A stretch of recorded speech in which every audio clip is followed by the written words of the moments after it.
오늘날 많은 현대인이 겪고 있는 흔한 어려움 중에 하나는 결정장애라고 합니다. 2018년 취업 포털 인크루트가 성인 남녀 324명을 대상으로 결정장애에 대한 설문을 진행했습니다.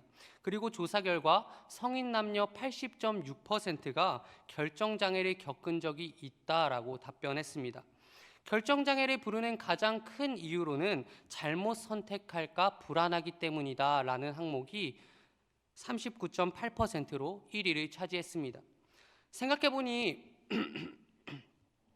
제게도 결정장애가 있다고 느껴질 때가 종종 있는 것 같습니다. 아마도 스스로 결정하는 법을 많이 배우기보다는 다른 사람들에게 인정받는 법을 배워야 했던 어린 시절의 독특한 가정 환경 속에서 그런 제가 가진 결정장애가 생긴 것 같습니다. 어쩌면 우리의 신앙생활에서도 결정장애가 있을는지 모르겠습니다. 그러나 이러한 모습은 하나님의 자녀로서 그리 바람직한 모습은 아닐 것입니다. 출애굽기 20장 5절 말씀 보시면 하나님께서는 스스로에 대하여 질투하는 하나님이다 라고 말씀하고 계십니다. 또 하나님께서는 이사야 42장 8절 말씀을 통해서 다음과 같이 말씀하고 계십니다. 제가 읽어드리겠습니다. 죄송합니다. 나는 여호와니 이는 내 이름이라. 나는 내 영광을 다른 자에게 내 찬송을 우상에게 주지 아니하리라. 하나님께서 우리에게 바라시는 것은 아주 간단합니다. 그저 모든 선택의 기로 속에서 오직 여호와 하나님만을 선택하는 것입니다. 모든 일에 하나님 중심으로 결정하는 것입니다. 하나님의 마음에 질투가 생기시지 않도록 언제나 내 마음속에 하나님을 1순위로 두고 하나님을 가장 사랑하는 것입니다. 현재 우리는 어떻습니까? 혹시 결정장애가 있는 사람처럼 하나님과 우상 사이에서 어느 한쪽도 제대로 선택하지 못하고 머뭇머뭇거리고 있지 않습니까? 그런 우리를 향해서 오늘 본문이 말씀하고 있습니다.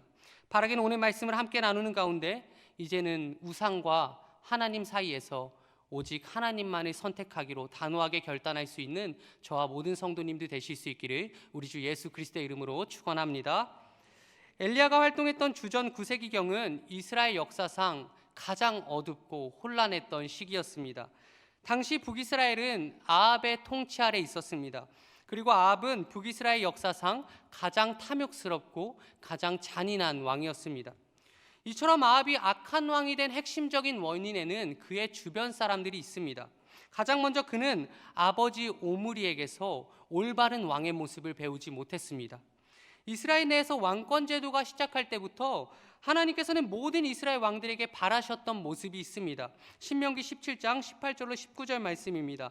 그가 왕위에 오르거든 이 율법서의 등사본을 레위 사람 제사장 앞에서 책에 기록하여 평생에 자기 옆에 두고 읽어 그의 하나님 여호와 경외하기를 배우며 이 율법의 모든 말과 이 규례를 지켜 행할 것이라. 이 말씀은 이스라엘 내에서 왕권 제도가 시작하기 훨씬 이전부터 예언적 차원에서 선포된 하나님의 말씀이었습니다. 이스라엘 내 왕권 제도가 수립될 것을 미리 예견하셨던 하나님께서는 만일 이스라엘 내에 왕권 제도가 수립되게 된다면 그 왕은 이런 왕이 되어야 한다라는 차원에서 이 신명기 17장의 말씀을 남기신 것입니다. 따라서 이 신명기 17장의 말씀은 이스라엘의 모든 왕들을 향한 하나님의 소원이었습니다. 하나님께서 모든 이스라엘 왕들에게 바라셨던 모습은 무엇입니까? 그것은 그들이 여호와 하나님을 경외하는 것이었습니다. 한 나라를 다스리는 왕이 되었을 때 얼마나 그 왕들에게 많은 유혹과 미혹이 있겠습니까? 어떻게든 이 왕을 이용해서 자신의 권력을 높이고자 하는 간신배들의 꾀임이 있었을 것입니다. 또 왕에게만 허락되는 극단적인 음란과 쾌락의 유혹들이 있었을 것입니다. 그 모든 상황 속에서 하나님의 율법을 읽고 또 읽어서 좌로나 우로나 치우치지 아니하고 오직 하나님의 말씀에 순종할 줄 아는 여호와 경외를 하나님께서는 모든 이스라엘 왕들에게 바라셨던 것입니다. 그러나 아합의 아버지 오므리는 어떤 왕이었습니까? 그는 정치적인 관점에서는 매우 훌륭한 자질이 가진 왕이었지만 안타깝게도 하나님을 경외할 줄 모르는 악한 왕이었습니다. 오므리는 국가의 군사력을 키워서 이방 나라들의 위협으로부터 이스라엘을 안전하게 보호했습니다. 오므리가 다스릴 당시의 북이스라엘은 모압을 속국으로 삼을 정도로 높은 수준의 군사력을 가지고 있었습니다. 이뿐만 아니라 오므리는 세멜이라는 인물에게서 단돈 은 2달란트에 사마리아 지역을 사들이고 그곳으로 북이스라엘의 수도를 천도할 만큼 경제적인 수완이 아주 좋았던 왕이었습니다. 이처럼 오므리는 정치적인 관점에선 매우 탁월한 왕이었지만 하나님이 보시기에는 그는 한낱 악한 왕에 불과했습니다. 왜냐하면 그는 여호와 하나님을 경외할 줄 모르는 사람이었기 때문입니다. 열왕기상 16장 25절로 26절 말씀은 오므리에 대해서 다음과 같이 평가하고 있습니다. 오므리가 여호와 보시기에 악을 행하되 그 전에 모든 사람보다 더욱 악하게 행하여 느밧의 아들 여로보암의 모든 길로 행하며 그가 이스라엘에게 죄를 범하게 한 그 죄 중에 행하여 그들의 헛된 것들로 이스라엘의 하나님 여호와를 노하시게 하였더라. 성경은 이 오므리가 여로보암의 길로 행하였다 말씀하고 있는데 이것은 우상 숭배를 가리키는 말입니다. 북이스라엘의 초대 왕이었던 여로보암은 백성들이 남유다에 있는 예루살렘 성전으로 올라가서 하나님을 예배하게 될 때에 혹여나 백성들의 마음이 남유다의 왕이었던 르호보암에게 돌아서지 않을까 늘 두렵고 염려했습니다. 그래서 여로보암은 백성들이 남유다에 가지 않고 북이스라엘 내에서 자체적으로 예배할 수 있도록 단과 베델에 금송아지를 만들어 세웠습니다. 즉 여로보암이 북이스라엘 내에서 우상 숭배를 시작했던 것처럼 오므리 역시 북이스라엘 내에서 바알을 숭배하는 악행을 저질렀다고 성경은 말씀하고 있는 것입니다. 특별히 오므리가 바알을 숭배했다는 것은 종교적 타락을 넘어서 매우 심각한 성적 윤리적 타락을 저지르고 있었음을 함께 나타내고 있습니다. 잘 아시다시피 바알은 풍요와 다산의 신으로서 비를 내려주는 역할을 하는 신이었습니다. 그리고 바알 숭배자들은 바알이 비를 내려주기 위해서는 바알이 흥분해야 한다고 믿었습니다. 그들은 바알이 흥분하여 사정하게 되면 그것이 곧 비가 된다는 어리석은 믿음을 가지고 있었습니다. 그래서 언제나 바알의 신전 안에는 여사제들이 상주하면서 그곳에서 바알 숭배자들과 함께 혼음을 하고 자학적인 성행위와 온갖 변태적인 성행위를 일삼았습니다. 이뿐만 아니라 바알을 흥분시키기 위해서 자해를 하여 억지로 피를 흘린다거나 어린아이를 산채로 불태우는 인신제사가 이 바알의 신전에서 일어나고 있었습니다. 이렇게 아버지의 끔찍한 우상숭배와 성적 윤리적 타락을 어린 시절부터 보고 자란 사람이 바로 오므리의 아들 아합이었습니다. 그러니 아합은 하나님이 기뻐하시는 올바른 왕의 모습이 무엇인지 알지 못했습니다. 잘못된 것을 계속해서 보다 보면 그것이 잘못된 것인지 구분조차 할 수 없는 단계가 오기 마련입니다. 아합의 경우가 그러했습니다. 아합은 아버지 오므리의 비정상적인 모습을 오히려 정상적이고 올바른 왕의 모습이라고 생각하게 되었고 아버지의 모습을 그대로 답습하게 되었습니다. 그 결과 아합은 북이스라엘 역사상 가장 탐욕스럽고 가장 잔인한 왕이 되었습니다. 다음으로 아합이 악한 왕이 되는 일에 영향을 미쳤던 또 다른 사람은 바로 그의 아내 이세벨이었습니다. 아합의 아버지 오므리는 이방 나라 시돈과 매우 우호적인 관계를 맺고 있었습니다. 그리고 오므리는 이 동맹을 더욱 강화하기 위해서 자신의 아들 아합을 시돈 왕 엣바알의 딸 이세벨과 결혼시켰습니다. 이세벨은 매우 악하고 잔인한 성품을 가진 여인이었습니다. 그래서 남편 아합에게도 악한 영향을 미쳤습니다. 그녀는 아합의 정치에 적극적으로 개입하여서 남편으로 하여금 매사에 잔인하고 탐욕스러우며 약자를 수탈하는 정치를 하도록 만들었습니다. 특별히 이세벨은 남편을 이용하여 북이스라엘의 수도였던 사마리아에 바알의 신전을 건축하도록 하였고 온 이스라엘 전역에 바알 숭배를 확산시켰습니다. 또한 그녀는 남편을 이용하여 이스라엘 많은 여호와의 선지자들이 죽이는 일에 앞장섰고 자신의 나라 시돈에서 450명의 바알 선지자와 400명의 아세라 선지자를 이스라엘 땅으로 데려오면서 그들이 재정적으로 뒷받침해 주었습니다. 그렇게 아버지 오므리와 함께 아내 이세벨로부터 악한 영향력을 받았던 아합은 어느새 잔인하고 탐욕스러울 뿐만 아니라 바알 숭배에 미쳐 있는 가장 악한 왕이 되어버린 것입니다. 그러나 더 큰 문제는 따로 있었습니다. 그것은 지도자의 타락이 온 북이스라엘의 백성들의 타락으로 이어졌다는 것입니다. 북이스라엘 내에서 타락의 연쇄작용이 계속해서 일어난 것입니다.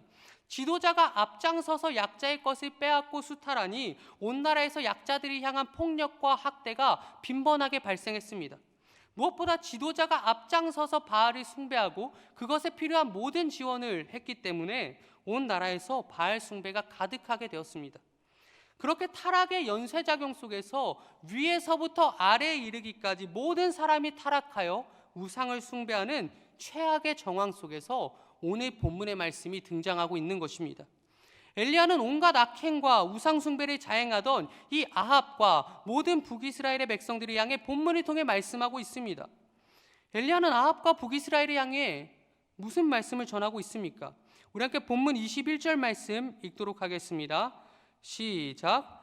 엘리야가 모든 백성에게 가까이 나아가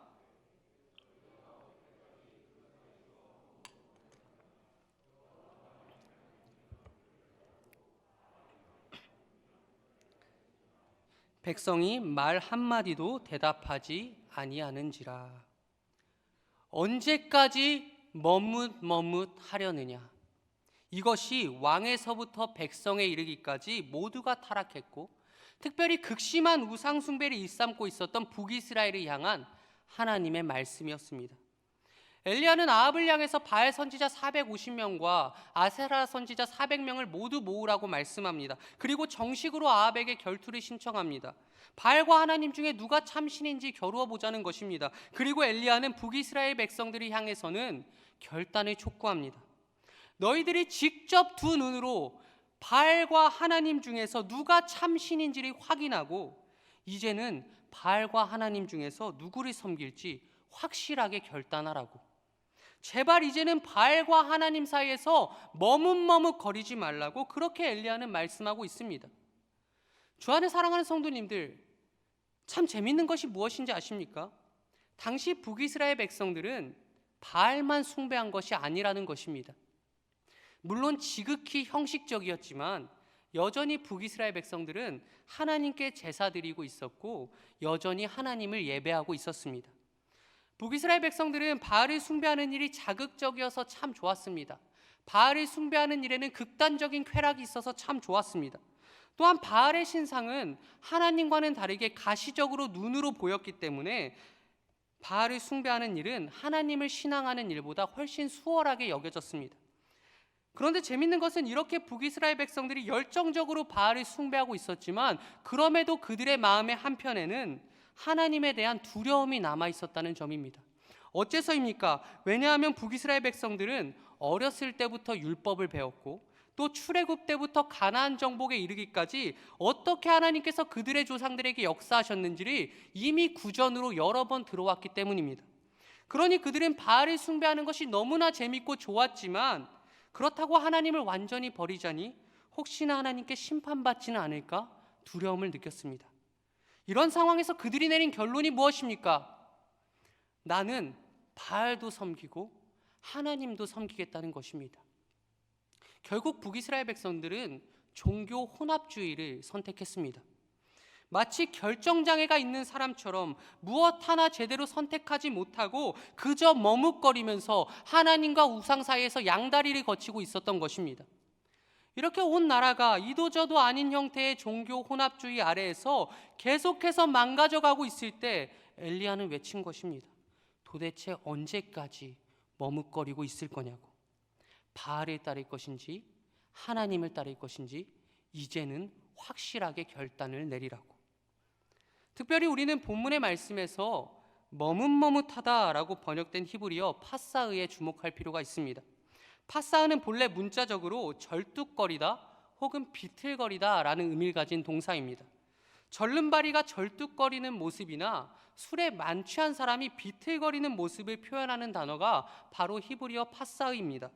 즉 바알을 섬기기도 하고 하나님을 섬기기도 하는 이 북이스라엘 백성들의 모습이 마치 절름발이가 한 길로 가지 못하고 절뚝거리는 것처럼 혹은 술에 만취한 사람이 한 길로 가지 못하고 비틀거리는 것처럼 몹시 우스꽝스럽고 비정상적인 모습이라고 하나님께서는 말씀하시는 것입니다.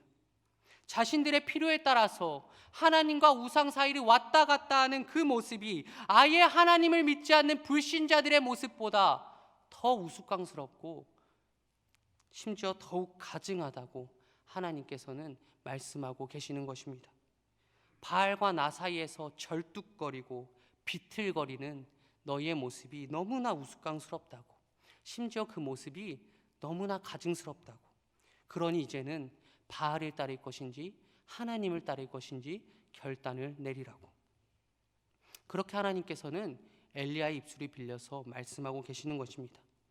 그렇다면 이렇게 엘리야가 강력하게 북이스라엘 백성들을 향해서 결단을 촉구했을 때 백성들은 어떤 반응을 보였습니까? 21절 하반절 말씀을 보십시오. 백성들이 말 한마디도 대답하지 아니하는지라. 이제 그렇게 하겠다고, 이제는 정말 하나님만 섬기겠다고 그렇게 용기 있게 결단한 자가 단 한 사람도 없었다는 것입니다. 참 씁쓸하지 않습니까? 주 안에 사랑하는 성도님들, 오늘 본문을 통해서 하나님께서는 지금 이 순간 우리에게도 동일하게 묻고 계십니다. 너희가 어느 때까지 머뭇머뭇하겠냐고. 오늘 이 하나님의 준엄한 물음 앞에서 우리는 어떻게 답하고 어떻게 반응해야겠습니까?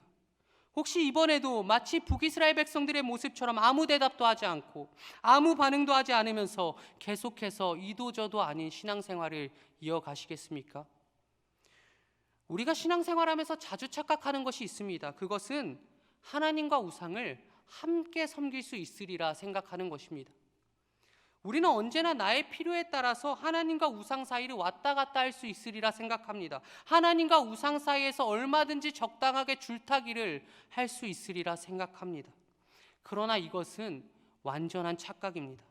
하나님께서는 매 순간 우리에게 결단을 요구하시고 매 순간 우리가 하나님만을 선택하고 오직 하나님만을 섬기기를 바라고 계십니다. 때때로 우리는 하나님과 돈을 함께 섬기려고 합니다.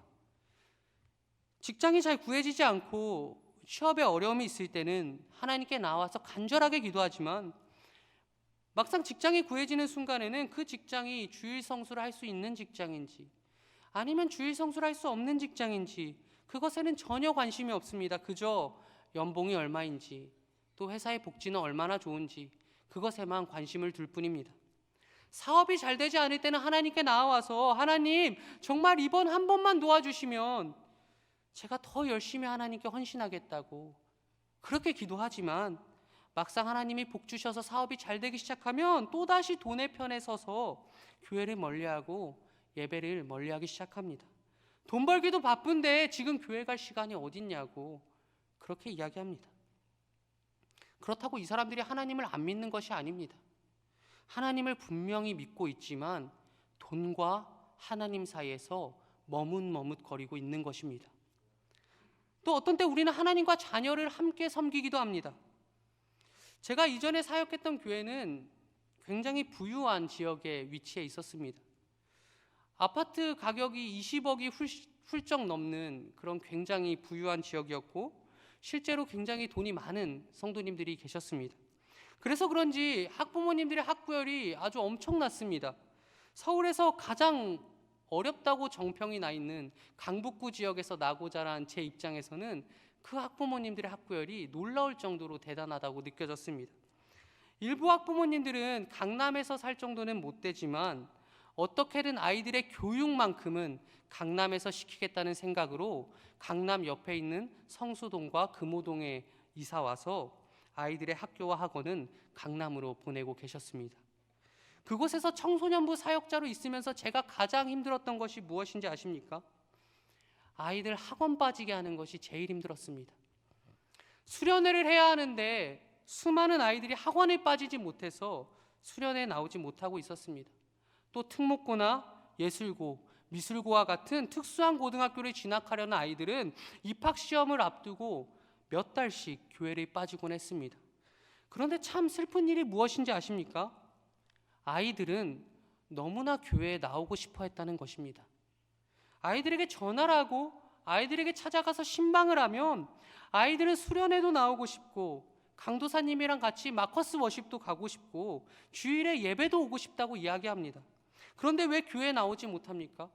교회 직분자들이라고 하는 학부모님들께서 아이들이 교회에 나오지 못하게 하고 학원에 보냈기 때문입니다. 지금은 교회보다 학원에 가는 게 더 우선이라고, 지금은 입시철이니까 학원에 가는 것이 옳은 것이라고, 그렇게 아이들은 부모님의 의지에 의하여서 교회에 나오지 못했습니다. 얼마나 슬픈 일입니까? 또 아이들의 입장에선 얼마나 혼란스러웠겠습니까? 교회에만 가면 목사님이, 강도사님이, 전도사님이 하나님이 최고라고 이야기해 주는데 집에만 가면 하나님보다 세상에서의 성공이 우선이라고 하니 아이들이 큰 혼란 가운데 있었습니다. 그렇다고 이 학부모님들이 하나님을 믿지 않는 것이 아닙니다. 분명히 하나님을 믿고 있습니다. 다만 하나님과 자녀의 성공 사이에서 머뭇머뭇거리고 있었던 것입니다. 주 안에 사랑하는 성도님들, 우리의 신앙생활은 하나님과 우상 사이에서 애매하게 양다리를 거치면서 적당하게 할 수 있는 것이 아닙니다. 매 순간 우상과 하나님 사이에서 오직 하나님만을 섬기기로 결단하고 또 결단하면서 어렵고 너무나 힘들지만 그럼에도 하나님께 은혜를 구하면서 꿋꿋이 해나가야 하는 것이 우리에게 요구되는 올바른 신앙의 모습이라고 할 수 있습니다. 그래서 사도는 우리의 신앙생활이 마치 믿음의 선언 싸움과 같다라고 이야기했던 것입니다. 돈은 아무짝에도 쓸모없으니 돈 벌지 말라고 말씀드리는 것이 아닙니다. 자녀의 성공은 하나도 중요하지 않으니 자녀 교육은 다 내려놓으라고 말씀드리는 것이 아닙니다. 돈이든 자녀의 성공이든 그것이 무엇이든 간에 오직 하나님 안에서 이루어져야 하고 하나님의 영광을 위해서 이루어져야 한다고 말씀드리는 것입니다. 그것들이 절대로 하나님과 동등선에 위치하면 안 된다는 점을 말씀드리는 것입니다. 먼 옛날 여호수아는 엘리야와 동일한 물음을 이스라엘 백성들에게 던졌습니다. 만일 여호와를 섬기는 것이 너희에게 좋지 않게 여겨지거든 너희 조상들이 강 저쪽에서 섬기던 신들이든지 또는 너희가 거주하는 땅에 있는 아모리 족속의 신들이든지 너희가 섬길 자를 오늘 택하라. 그때에 이스라엘 백성들은 이렇게 답했습니다. 화면에 여호수아 24장 16절 말씀을 한번 띄워주시면 감사하겠습니다. 우리 함께 말씀 읽도록 하겠습니다. 시작. 백성이 대답하여 이르되 우리가 결단코 여호와를 버리고 다른 신들을 섬기기를 하지 아니하오리니. 아멘. 이제는 머뭇머뭇거리는 신앙에서 벗어나서 오직 여호와 하나님만을 섬기며 살아갈 수 있는, 그리고 이것을 위해 간절하게 하나님께 기도하며 살아갈 수 있는 저와 모든 성도님들 되실 수 있기를 우리 주 예수 그리스도의 이름으로 축원합니다. 기도하겠습니다. 거룩하시고 은혜가 풍성하신 하나님, 오늘 우리에게 너희가 언제까지 머뭇머뭇거리겠냐, 그것은 마치 절름발이가 다리를 절뚝거리는 것처럼, 술에 만취한 사람이 비틀거리는 것처럼 너무나 우스꽝스럽고 우리에게 전혀 어울리지 않는 모습이라고 말씀하십니다. 이제는 우리가 회개하며 결단하길 원합니다. 이 기도의 시간이 하나님과 우상을 함께 섬겼던 지난날의 회개하는 시간이 되며 이제는 우리가 오직 여호와 하나님만을 섬기겠다고 다시 한번 결단하는 시간 될 수 있도록 인도하여 주시옵소서. 주님 감사합니다. 이 모든 기도 우리 죄악 가운데 원하신 예수 그리스도의 이름으로 기도합니다. 아멘.